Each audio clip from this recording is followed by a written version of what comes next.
10 ఏళ్ల క్రితం తెలుగు రాష్ట్రాల్లో సంచలనం సృష్టించిన చిన్నారి వేపాడు దివ్య హత్య కేసులో బుధవారం న్యాయస్థానం సంచలన తీర్పు వెలువరించింది. కేసులో నిందితుడు శేఖర్ను దోషిగా చోడవరం న్యాయమూర్తి ప్రకటించి మరణశిక్షను ఖరారు చేశారు. చోడవరం కోర్టు చరిత్రలో మొదటిసారి ముద్దాయికి ఉరిశిక్ష విధించింది. దేవరాపల్లికి చెందిన శేఖర్కు మరణశిక్ష విధిస్తూ 9వ అదనపు జడ్జి కె రత్నకుమారి ఈ మేరకు తీర్పు ఇచ్చారు. 2015లో 7 ఏళ్ల బాలికను బీరు సీసాతో నిందితుడు గొంతు కోసి హత్య చేశాడు. సుదీర్ఘ విచారణ అనంతరం అతనిపై నేరం రుజువు కావడంతో న్యాయమూర్తి మరణశిక్ష విధించారు. చోడవరం కోర్టు చరిత్రలో మరణశిక్ష విధిస్తూ తీర్పు వెలువరించడం ఇదే ప్రథమం.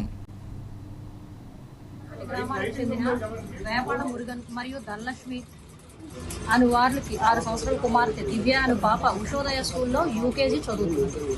ఈ దివ్య అనే పాపను అదే గ్రామానికి చెందినటువంటి గుణశేఖర్ అనే వ్యక్తి కుటుంబ కలహాల కారణంగా కక్ష తీర్చుకునే ఉద్దేశంతో అతి కిరాతకంగా బీరు బాటిల్తో ఆ పాప యొక్క పీకను కోసి దేవరాపల్లి బిల్లలమెట్ట వద్దకు తీసుకుని వెళ్ళి అతి కిరాతకంగా ఆ పాపను హత్య చేసినందుకు గాను ఆ హత్యను అడిషనల్ పీపీ గారైన శ్రీ ఉప్పిన వెంకటరావు గారు తన వాగ్దాటితో విచారణలో హత్యను నిరూపించగా ఈ చోడవరం కోర్టు చరిత్రలోనే మొట్టమొదటిసారిగా సదరు గుణశేఖర్కు కోర్టు వారు ఉరిశిక్షను విధించారు.